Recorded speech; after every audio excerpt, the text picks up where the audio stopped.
been inspired thus far this morning, and particularly inspired by Melissa's remarks. It's, in my experience, rare to hear somebody at a high level of health and human services use words like landscape, ecosystem, structure, and architecture.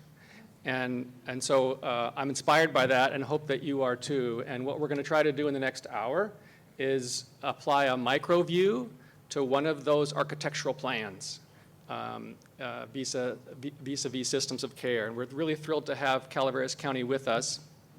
By way of context, how many of you are familiar with Assembly Bill 2083? Show of hands.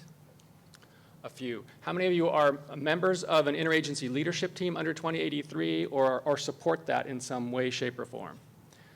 Okay, thanks very much. 2 years ago, California took a landmark step forward by requiring counties to formalize interagency partnerships underneath systems of care. I will say that there is a non-fatal flaw in the state's design of that, in that it's identified as a system of care for foster youth who've experienced trauma. I will say there's no such thing as a system of care for one cohort of kids. It doesn't exist. In fact, that's why Breaking Barriers exists, is because interagency work is about systems that have to be rewired and reconnected, and the circuits have to be re-engineered and reformed. And you can't reform one set of circuits. You have to reform all the circuits if the singular circuit's going to work, right? If we're taking the metaphor down to one more level. And so what we're going to try to do in the next hour is do one example of how Calaveras County is rewiring itself. You heard Ken Epstein talk this morning about 2 prior attempts at systems of care when he quoted from that 1986 piece of guidance. The state made a prior attempt in '86. We call it System of Care 1.0. And then in 1998, System of Care 2.0. I will say that there was a fatal flaw in both attempts in that the dollars and the research came out of the Substance Abuse Mental Health Services Administration. And so in California, we did the logical thing. We said to ourselves, well, this must be a mental health thing. And so we gave those dollars and the responsibility to county mental health plans. And we, in most counties, did some wonderful work creating micro systems within the county mental health plan. You know them as children's systems of care. They are not systems of care. They are micro delivery systems within one department with tentacles that reach out to welfare and probation in some cases.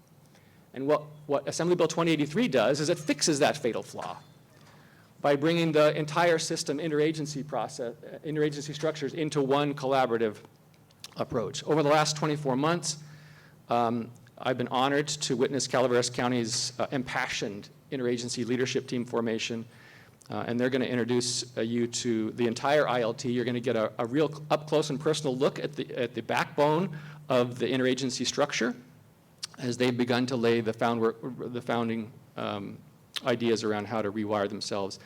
I am just honored to introduce David Sanders, who's the presiding juvenile judge in Calaveras County, Mayle Johnson, who is the newly minted Children's Welfare Director within the Health and Human Services Agency, and Kathryn Eustis, who's the Director of Student Support Services. If you'll join me in a Breaking Barriers welcome for Calaveras County. Good morning, everybody. Can I start for a quick second? Sure, you can. Can you hear See me how if I'm cooperative we standing are? Can you hear me from here? Okay. I just wanted to explain that I'm standing up because I find it really hard to sit down, and I'm pushing the slides forward. So pretend I'm over there. So where we wanted to start was to let you guys know that we are a very, very beautiful county in Calaveras, and tell you a little bit about us. So who is Calaveras County? Calaveras comes from the word skulls in Spanish, and it comes from early explorers who found lots of Native American skulls along the rivers. There's theories it was due to famine, it was due to tribal conflict. It gave us our name. We're a foothills county. If you're trying to figure out in your mind, so where is Calaveras? Essentially, we are east of Stockton. We start basically at the edge of the San Joaquin Valley, run up through the foothills into the Sierras. We almost have a ski area because the county line is right where the ski area is. We are small. which is probably part of what we're going to tell you about what we've been successful in doing that might be in some ways more challenging in a bigger county. We're just over 45,000 people, according to the last census. You heard this morning about Santa Clara, which is one of the more diversified counties in the state. We are not. We are 80% white. We're then 13% Hispanic white. We are not very diverse, which in some ways presents its own challenges. We do have about 2% Native American population. So for those of you who are familiar with ICWA, I deal with ICWA on a daily basis, and it's a real deal up where I am. The median income is about $63,000. Almost 12% of the county is below the poverty line. So that has its own kinds of challenges. We're decently educated in the sense that there's 90% high school graduation rate, but then in terms of an advanced degree, it gets below 20%. And personally, I think that that 80% is, it's technically true, but I see an underlying issue of illiteracy that I deal with on an almost daily basis, trying to decipher court filings, try and understand what people are even telling me. Richard told you I'm the juvenile presiding judge, but is the reality of a small county. I am every court calendar that centers around children. I do juvenile dependency, I do juvenile justice, I do family law, I do domestic violence, both civil and criminal. I have guardianships, I have adoptions. So any issue, I see the families across the board. Occasionally I even do SARB, which is the school attendance calendar. So I see families at every stage. I try and keep them from getting to the more involved stages. Sometimes I'm successful, sometimes I'm not. Just to give you an idea a little bit about, so what is the county, how have we made it? Originally, Calaveras was lode and placer mining. 9 million ounces of gold came out of our county.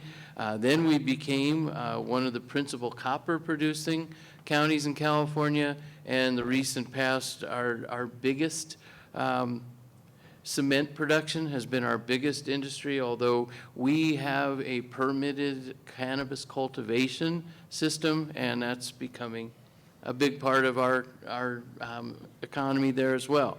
And never forget that we are most well known to a lot of people for Mark Twain's world-famous jumping frog. And now also for a lot of wine, if anybody comes to Murphy's for wine tasting. That's my section, well, it's also Dave's. But to give you a little sense of our kids, we have about 5,000 students in TK through 12. It's really that small. 4 school districts and then 1 charter school that is for homeschool kids. In the last several years, about 20% of our student population is identified as special education. That's been a special challenge for us because, as those of you in education will realize, that's exceptionally high. And many of the challenges that our families face stem from generations of substance misuse and social isolation, which I think is a problem that we share with most rural counties in the state and probably in the country. There's very, very little public transportation, and so many of our students will spend an hour or more getting to school. And a little bit about our child welfare population. On average, we have between, is it off? How do I turn it on? Pull it closer to you. Is that better? Okay. There it is. Move it up. All right. For our child welfare population, we average between, I would say, 90 to 120 kids at any given point in time. The majority of our cases, as Kathryn said, substance abuse plays a big role. Domestic violence is also very prevalent in our county, and there's a lot of social isolation and a lot of our resources are all very centered into the more populated areas. And so with a small county size like we have a very vast area that we cover. So for people with transportation issues or things like that, getting to where our services are is also really challenging.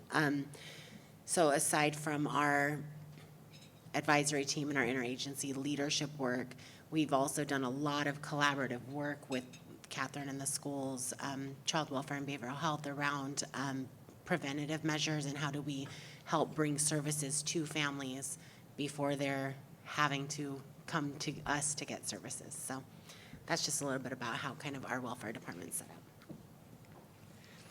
So we wanted to start by sharing with you a little bit about how the vision in Calaveras County developed.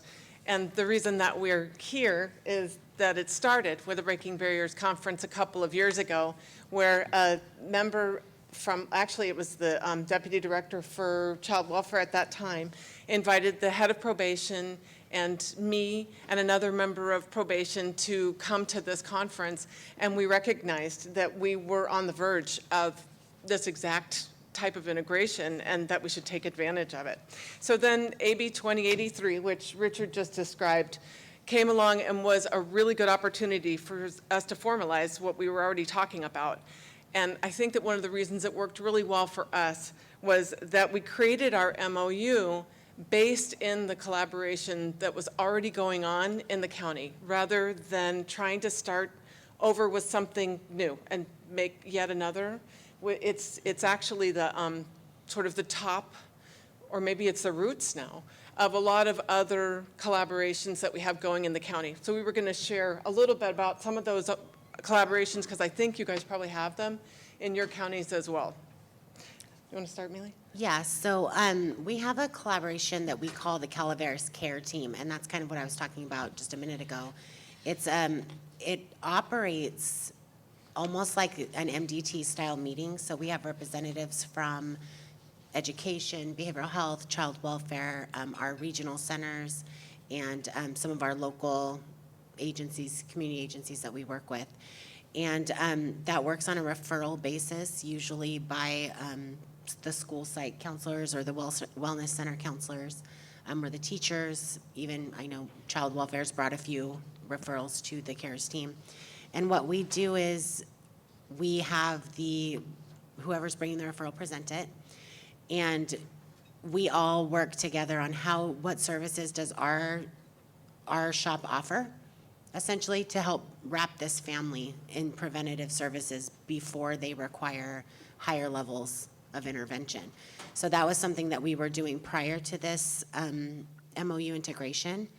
And the MOU for our CARES team is actually incorporated fully into our AB 2083 MOU. So it kind of is, it's a big part of how we do business, and it was the initial, I think, collaboration between all of our agencies. And you'll hear more about how that sort of found its way into a lot of other parts of the system of care as well. We also have a Mental Health Student Services Act grant to do wellness centers in our elementary schools. And the way that came about even was through a collaboration where we were trying to work with behavioral health to provide mental health services on school campuses, and kept bumping into staffing, capacity, and funding issues.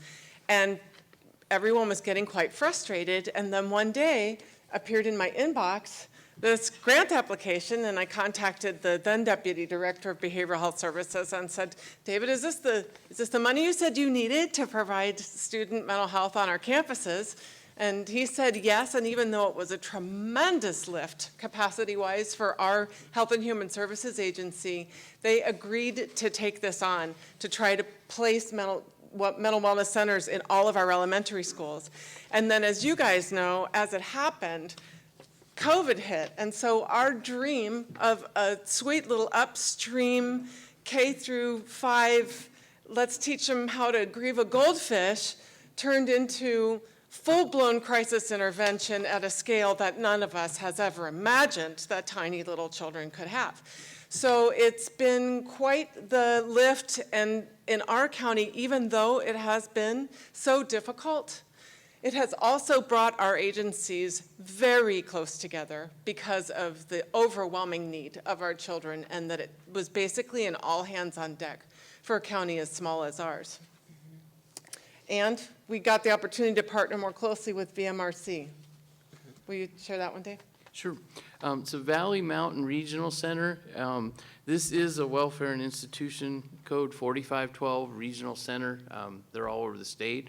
Ours is for our county, Stanislaus, San Joaquin, Tuolumne, and Amador.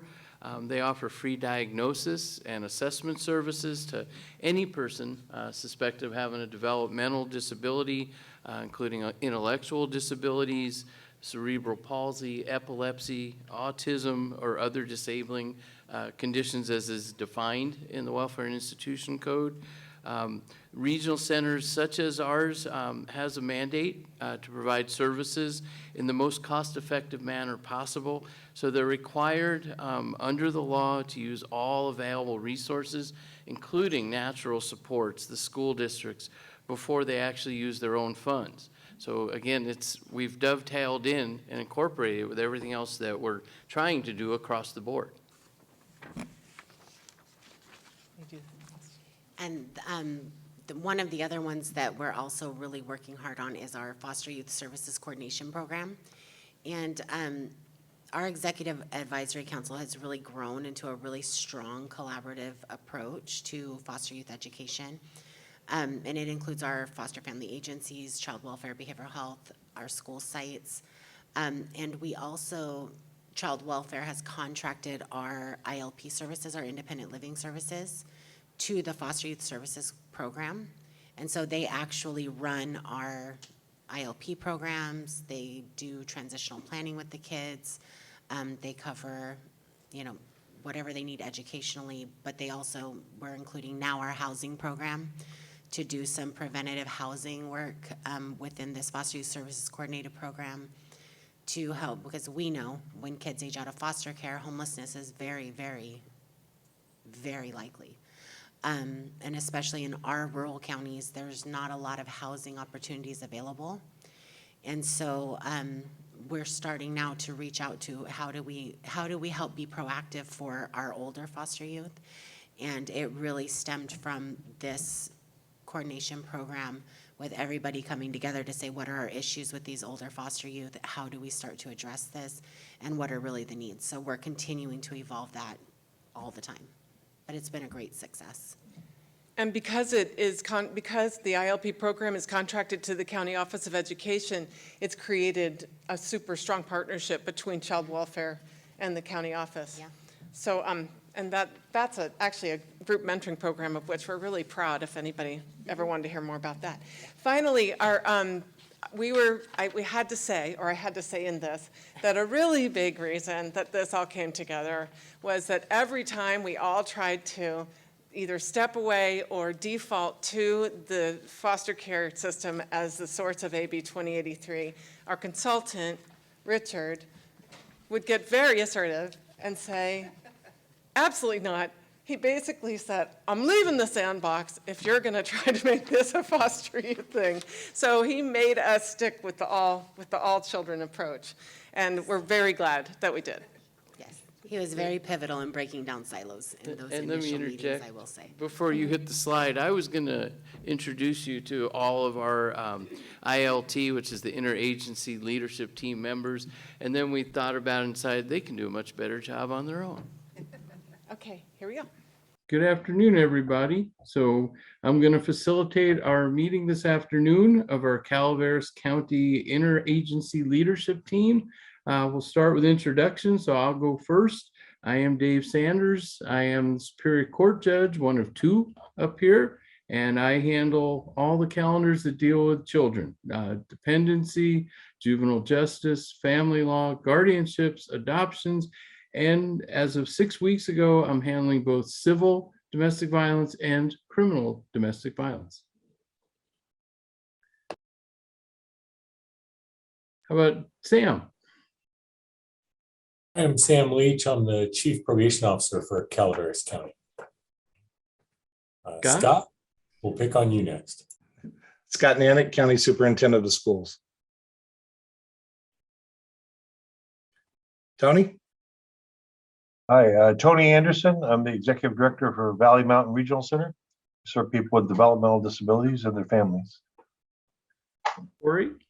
Hi there, Corey Allen. I'm the Health and Human Services Agency Director here in Calaveras County, and we're a conglomerate of several integrated health and human service related programs and divisions. How about Kathryn? I'm Kathryn Eustis, the Director of Student Support Services for the Calaveras County Office of Education. Mayle, I'm Mayle Johnson. I'm the Deputy Director for Child Welfare for Calaveras County. and Wendy. Wendy with Calaveras County Behavioral Health Deputy Director. So we brought several fun clips from an ILT because we do them virtually now, and thought that the group could probably speak better for itself on some of these topics. But the second thing we did after pulling together our ILT was that we had to decide who was going to be the lead and who was going to be the facilitator. And I wanted to kick it over to Richard to explain the kind of unintended value of what we ended up coming up with. Thanks, Kathryn. So if you're familiar with AB 2083, the courts are not a mandated partner. There's no obligation for the court systems to sign off on the MOU. But based on my bias and some experiences in other counties, it's always a recommendation. And so Calaveras, along with, I shouldn't name them because there are 2 or 3 that I know of where they're doing this, they approached the bench and the presiding bench officer said, absolutely, I'm all in.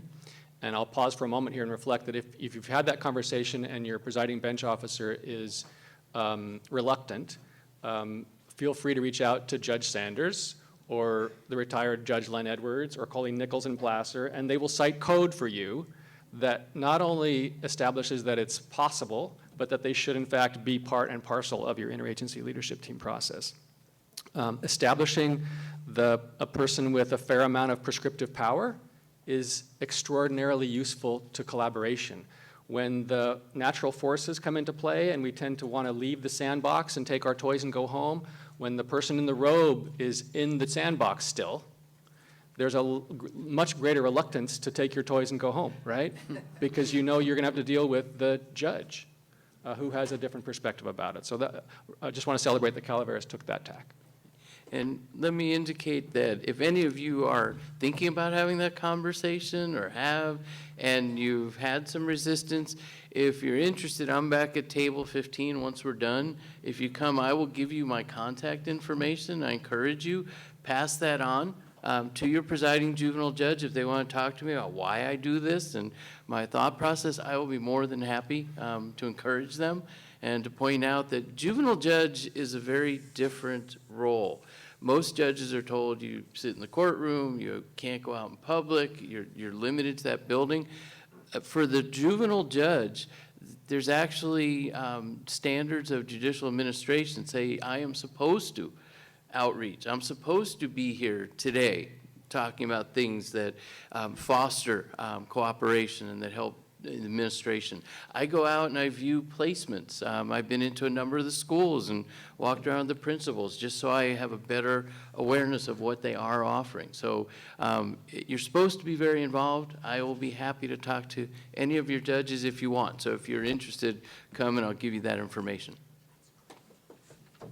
I know, isn't he great? So we're very, very lucky.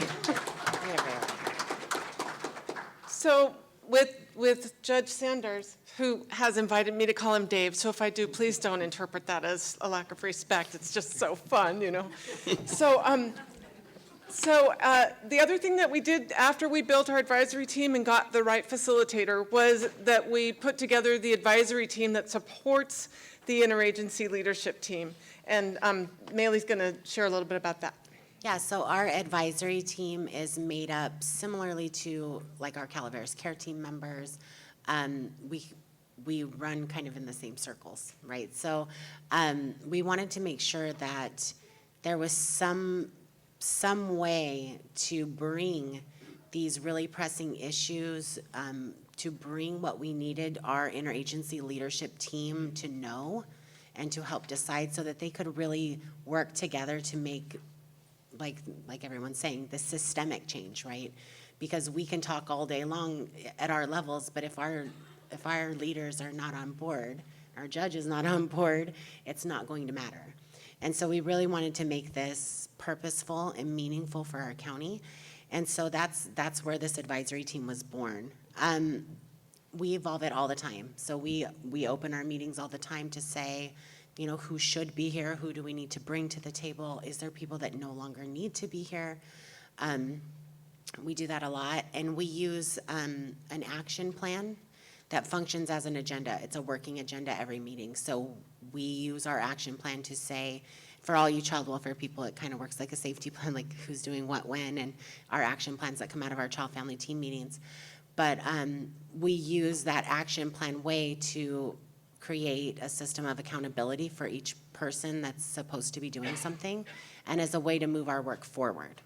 Because what we found is without having some kind of stable action plan, we were running into very long agendas, a lot of discussion that wasn't really resulting in any kind of tangible thing for us to bring to our ILT. So yeah, that's how we kind of run those advisory teams, and we use the advisory team to create the agenda for the interagency leadership team. And the advisory team's first job was to create the AB 2083 MOU. And we did that, I have to admit, with the very, very strong support of Richard. We would have veered off and would have probably done something quite different than what the law required us to do. But he brought the structure to the MOU process that allowed us to incorporate all of the things that we wanted to make sure were in it and make it authentically our own. And Dave was going to share what our vision statement is on that. Yeah. We started out with our mission statement, and our vision is to develop a comprehensive, family-centered, culturally competent, multidisciplinary, collaborative approach to meeting the service needs of all of Calaveras County's children, youth, and families. We were not limited to foster, which I was fully on board with since I deal with all the youth and families. And we're doing that through a willing affiliation and a determined effort leading to a seamless children's system of care. Another key aspect of our MOU, I think, is that Richard has encouraged us to keep it as a living document. So it's something that we are always revisiting. It's up on our Google Drive. So that's the other thing that worked for us, which was another suggestion from our consultant, was that we really designate ongoing administrative support so that it does the effort doesn't die when the person who's in charge of it at the moment leaves the job. And as you know, through COVID, we've had a lot of turnover in a lot of agencies. But what we've done in Calaveras County is we assigned administrative support in child welfare. It's child welfare, she's yours, right? Yes. So child welfare services, and gave that person a lot of authority to hold the administrative parts of it, and then a partner at the County Office of Education. Because in our county, the child welfare or the county isn't allowed to have Google Drive, but the County Office of Education is, and we wanted to have a place where everybody could work on our documents together and access every document, including the MOU, whenever they needed to. So we set that all up on the Google Drive for the County Office of Education and gave access to everybody on the advisory team and on the ILT. And it was a tremendous tool in putting together this, Yes. this presentation, because we had a drive where we could all work on the script and the PowerPoint together. But that has been an awesome tool for us in terms of really literally keeping us all on the same page. Mm-hmm. We put in there our minutes, agendas, and calendars, and you'll hear a little bit about how magical the two people are who are doing our administrative support work on this. And now we're I gonna may facilitate our meetings, but I couldn't do it without them. I mean, there have been times that I've literally gone straight from the courtroom, popped up my laptop and said, "Hi, everybody," and I have an agenda ready. I know exactly how we're going to go, and that's thanks to them. We generally meet, we set it up to meet monthly for our ILT. We're sharing with you that we did this last one by Zoom, and we have the clips, but I'm sure I am so thrilled we're back in person. I have missed this so much. I mean, the interactions you get when something piques your interest is you can't get through Zoom. So, but for those of you that this is a little fast, here's your hybrid. We're here, but we also have some Zooms.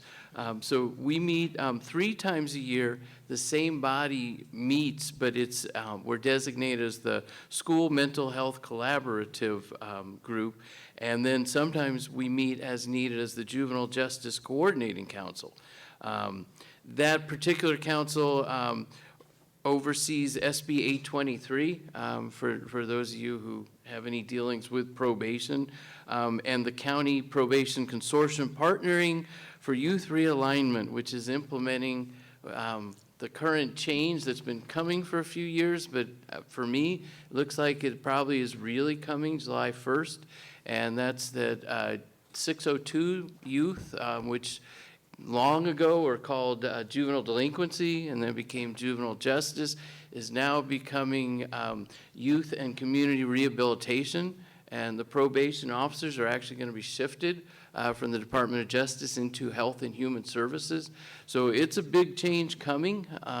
And so we also use our ILT platform to meet as necessary for that group. So I was going to kick it over to Richard a little bit again to talk about how we launched it once we had our ILT and our MOU. So it was an enormous lift, as many of you have experienced, to bring folks together in a socially distanced ecology, but like many of you, Calaveras pulled it off. And one of the first things that the Calaveras folks did was respond to the need for some training around identification of a kind of a common language, right? A vision and alignment for how you're going to rewire the circuits, because again, the circuits are not supposed to talk to each other. You heard Ken talk about this morning, right? So what we did is we spent a fair amount of time, the first couple of months, training at the leadership level and at the direct service staff level. We trained on system of care principles, practices, what the empiricism tells us about the effectiveness of collaborative care. And all of this was anchored in the state's integrated core practice model, which you'll hear more about later on today. But really just anchoring the leadership perspective in a collective us, that in order to be part of a collective impact effort on any level, you really have to grow new skin and shed your old skin and see yourself as something different. It's integration kind of internally. It's almost metaphysical, spiritual, if you will, to see yourself as not just the probation officer or not just the superintendent of schools, but I'm actually responsible for all of my kids in my county. And training to that idea was imperative. So the second thing we did was, and I don't know that you guys can do this in larger counties, but in our county, it was super helpful. We created a meetings matrix of all of the interagency meetings that took place in our county, and looked for places where one could absorb another, or one could be eliminated in favor of another, or we could even schedule them back to back, so that if the same people, which always, there's like 10 people that are in charge of all of these meetings, and we would get them all together and then get them more organized. And that has been a really big help. And I think it's part of what helps our ILT stay together, because they can see how hard we're trying to use everybody's time efficiently. And we also created a shared data dashboard. So for anybody that's, tracking metrics or looking at data, we combined our behavioral health topics, child welfare metrics, and education and probation, all into one dashboard that we keep in the Google Drive. And we have assigned people that update that data that we can then present to the ILT. And so, Do you want me to show it? yeah, we have a little tiny clip of when that came what up. that We kind of introduced it for looks the like, first and time at this meeting. we did. I think we kind of intimidated the ILT people, so we're going to have a meeting in person to explain it better. But So this is our data dashboard. We created this in line with our MOU and some of the outcomes that we thought you guys might be interested in seeing. If there's anything on here as we go through this that you want us to add in as far as data or adjust or change, please let us know. You can also access this along with the meetings matrix in that shared Google Drive, as long as you have your CCOE email set up with the password. These are color coded for you guys. So behavioral health data is in green. SELPA is in orange. Probation is, what we call this, pink, lemon? I don't know. And then child welfare is in blue. So we coded this for our prior year benchmarks, so the quarterly average of the prior year, and then we're updating it each quarter and just, we're trying to keep it updated as much as we possibly can, so that we have accurate numbers for you guys and a really easy snapshot for you to see where these initiatives are as far as the data outcomes as it relates to what is in our MOU and what, you know, what we were working towards as far as a shared system. So that's our data dashboard. There's a lot more that we didn't show you because it gets a little bit technical and it wasn't really fun to watch. So, and I know the top of the slide, it says how it worked or didn't work. So something we're still trying, we have not given up yet, is a universal release of information. And so we're really working hard to pilot this. And, you know, Kathryn and I were kind of chatting for a second at the last presenter who said it's very siloed and we need to break down these silos. The siloing rules and guidelines for ROIs is so difficult to navigate just from a child welfare perspective. We're very close to getting one done for children and youth, but we're still trying to figure out how that works when they're, you know, they turn 18, but for schools, they go up to a certain, like 26, 21. At least, well, And then another one goes up to 26, and then, so we're like, but those are adults. So we're still trying to work through these siloed ways. So that's been a long-standing process. And then, I don't know, the child welfare people, I'm probably going to give PTSD to, but with the inclusion of FFPSA Part 4 and the QI, it changed the way we do our interagency placement committees. We really evolved that and incorporated it to function under our existing Calaveras care team. So we invite the qualified individual to come to our Calaveras care team, and essentially we all talk and brainstorm and we try to come up with preventative measures to prevent youth from going into congregate care or residential treatment programs. So that's part of what that is. And I think, Kathryn, we have a clip of that. yeah, a little clip of what that looked like. So right now we're working on a blended referral form so that we can start incorporating that process in. Did I hit everything, Kathryn? I think so. The one thing to make sure that you guys understand is that the big reason for that is when we were trying to set up the IFRC, that was when Carrie Cannon was here, and it was really administratively heavy. And one of the things that we're so excited about is that Heidi, who runs the care team, it has set up this really beautiful structure and is really good at administering that structure. And the two structures were so similar that it just didn't make sense to have someone else learn how to administer that sort of structure when Heidi is already so good at it. And she indicated a willingness, and she and Mickey have been working together really well on all things ILT, all things Children's System of Care, all things care team. And so it's really that partnership between the county office and the Health and Human Services, I guess, is another success to celebrate, because it's really going to create efficiency in terms of duplicating skill sets. We're trying to get those two to be the only two who have to be our administrative experts. And I'd like to say too that it really helps to not duplicate meetings, because what we realized was we had the same people in the same meetings through this meeting matrix.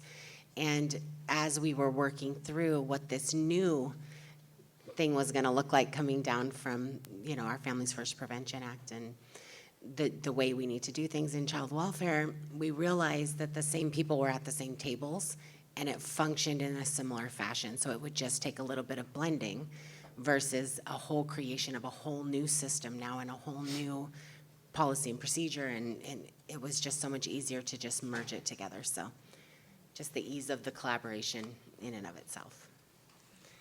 So we wanted to wrap up a bit with how it is helping our county. And we think that probably one of the best ways, one of the biggest changes for us is that it is giving better county level leadership oversight of everything that everyone is doing. And from my perspective, that looks like really better access to county level leaders for, especially for funding. I work a lot with I think, did I see Michael Lombardo here before? We work a lot with funding coming into the county through education, and anything that comes through the county office, pretty much if it has to do with student mental health or student health, it comes through me. And so to be able to partner with people and tell the county leaders, this money is coming in, do you have money that you want to share with us, or resources that we can partner on, it really has made a difference. And I want to give you some concrete examples of how this cooperation in day-to-day life, especially for me, comes to fruition. It's kind of a foundation. About 2.5 years ago, I started working to put together a dependency drug court that was going to be a tool for some of the parents to try and get them reunified. We had about 6 months of meetings, and county council, who represents the Child Welfare Agency, was involved. The Director of Health and Human Services was involved. The Mayle's predecessor, who is the program director, was involved. We had some of the attorneys who appear a lot in dependency court, and there was a lot of give and take. And then it got up and running. June, it'll be 2 years. I hoped maybe I'll have 10% success rate. It's been closer to 50%. And it's been a very good functioning tool. we'll hear a little more about that in our little ILT updates section. But the idea of the cooperation hasn't gone away just because it got up and running.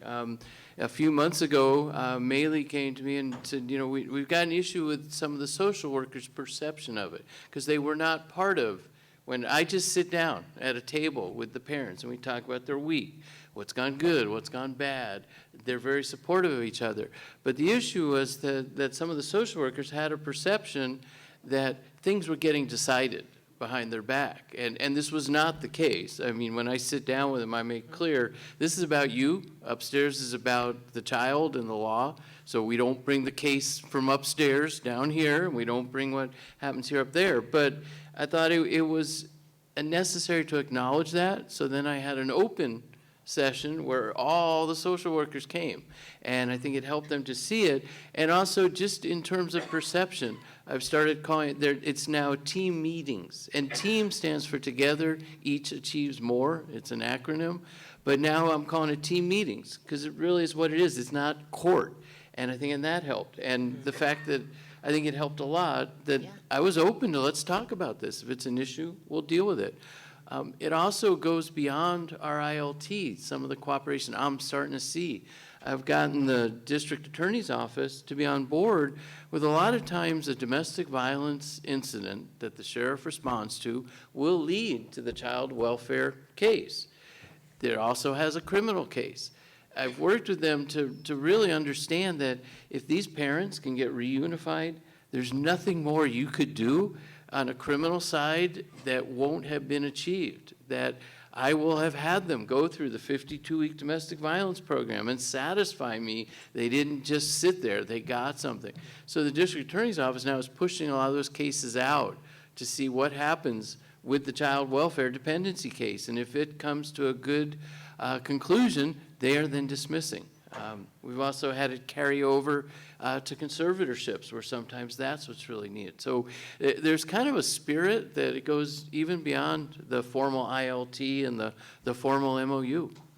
And it has also really helped us to weave together some of the other youth-related efforts. So as I'd mentioned earlier, our Youth Mental Health Leadership Consortium now uses the ILT as their oversight body for about 6 different mental health programs that we have.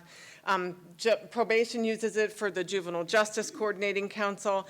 And at this meeting, we had the Deputy Director for Behavioral Health coming to request the use of this meeting for her. So we thought we would share that with you. So we're ready for Wendy's request for mobile crisis oversight. Yes, so I thank you guys for giving me the opportunity to see if this would be a good arena. I was thinking it would be, since most of the departments and key players are already here. and I'm required by Department of Healthcare Services to just have an oversight committee of individuals from the community that are involved with youth services.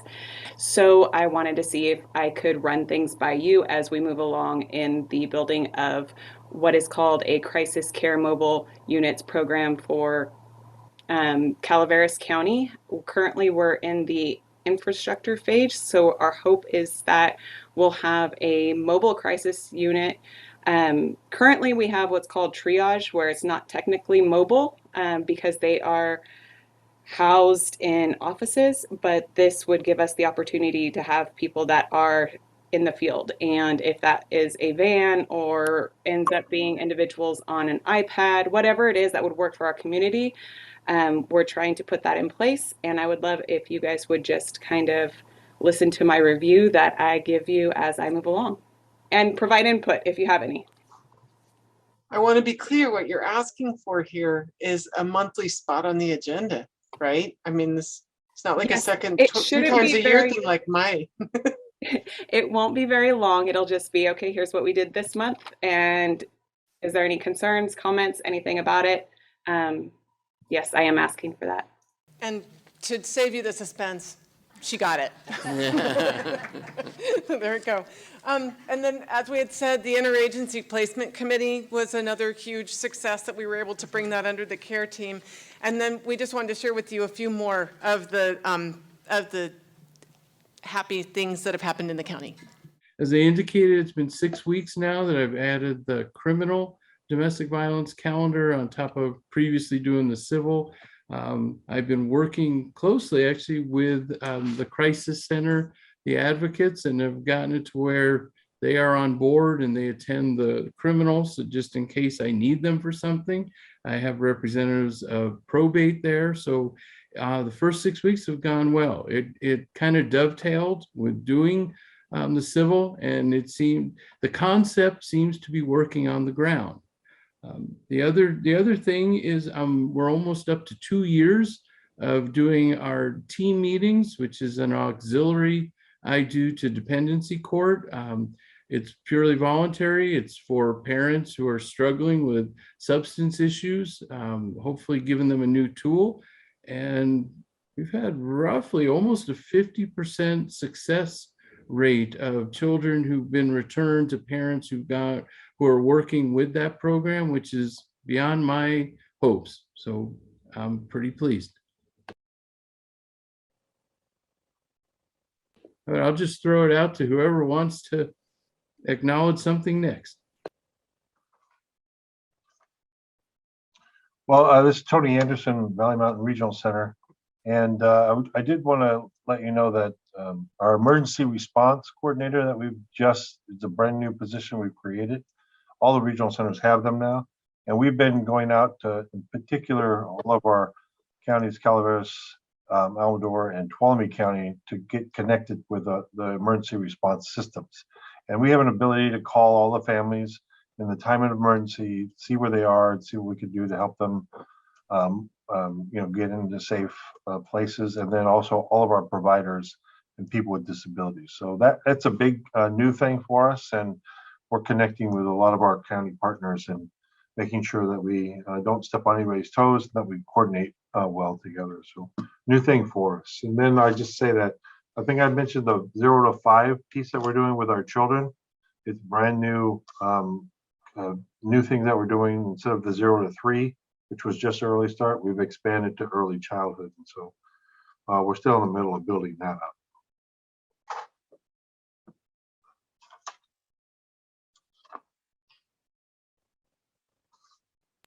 But Corey, I think I see your hand up. Hi there. I just really wanted to acknowledge that it is Social Appreciation Month. We were able to go to our Board of Supervisors with our prevention partners and acknowledge the opening of Be the One campaign. I'm sure Mayle will have more to say about that, but I wanted to make sure that we acknowledge the incredible effort that our community has done on coming together to prevent child abuse as we come into Child Abuse Prevention Month. That's great, Corey, because we just did our proclamation on Monday night for our board for the same thing. So nice to see it happening throughout the county. And then let me add, as part of all that, sometime in April, the Light of Hope ceremony, which this will be my 4th year, I'm seeing it's going to be virtual again this year, but everyone should be getting notices once that's ready to access online. And how about Kathryn? How about you and Wendy have big announcements, I heard. You want to share, Wendy? We've been working on so many things, and well, I'll share my little subcommittee thing. As some of you know, we've been working for a long time on taking our school crisis protocols and extending them to countywide to help all agencies have the opportunity to train on what happens with a student before they reach their agency and what information needs to move with that student from agency to agency. And we had a subcommittee that was our County Office of Education, Behavioral Health, the hospital, and law enforcement. And we have developed this entire continuum, and we're finishing up the PowerPoint now to distribute to all of the different agencies so that they can build out their part and train their staff so that everybody understands what happened with that student before they receive that student and what is going to happen after, and what information should flow with that student so that they have a smoother experience if they're in, particularly in suicide crisis, but also in threat to others crisis when they need to be moved into behavioral health or to take to the hospital.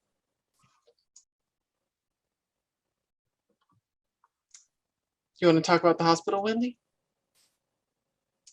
Yes, so we also formed another committee that includes the Sheriff's Department.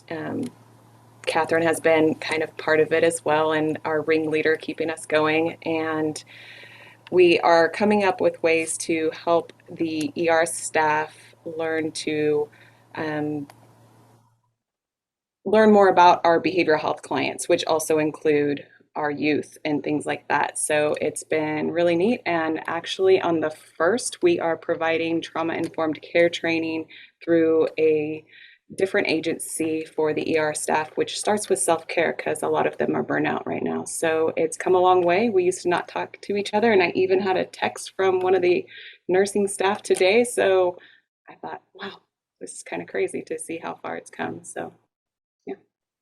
So yeah, we wanted to share that because I don't know if you guys, we only have one hospital in our entire county, and that hospital doesn't even have a maternity ward. So it's imperative that we work closely with the ER staff because they also don't have any sort of mental health ward or any mental health staff on the hospital staff. So we have to team up on things like mental health emergencies, especially for children, because there's limited capacity.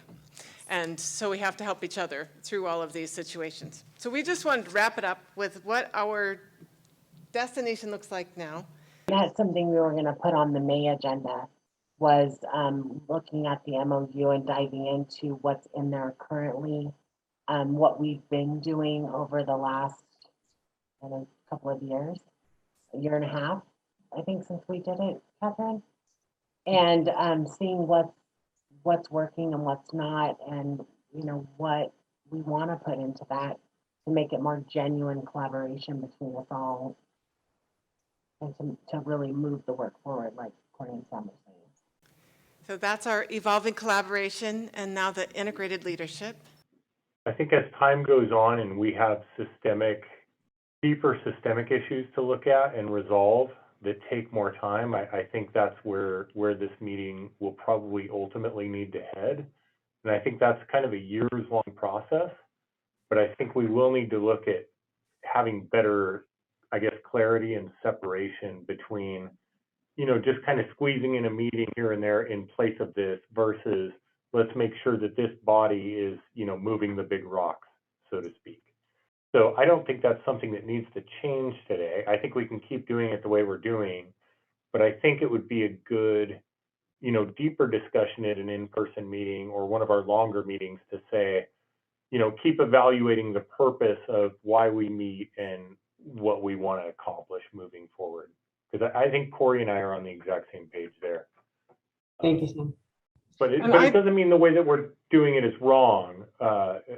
Far from it. I think right now, we've even had agendas that are real slim at times. And so we're still growing. But as we get deeper into the work, I could see it heading that direction. And my last little thing that we're hoping for. That was how, when we were at that Breaking Barriers conference years ago, that was the first time we ever talked about that, right, Sam? Was that if we could get together, because we're so small and so potentially nimble as a county, that with the relationships that this is making possible, they could get to a level where really fantastic things could happen quickly. That's Calaveras County.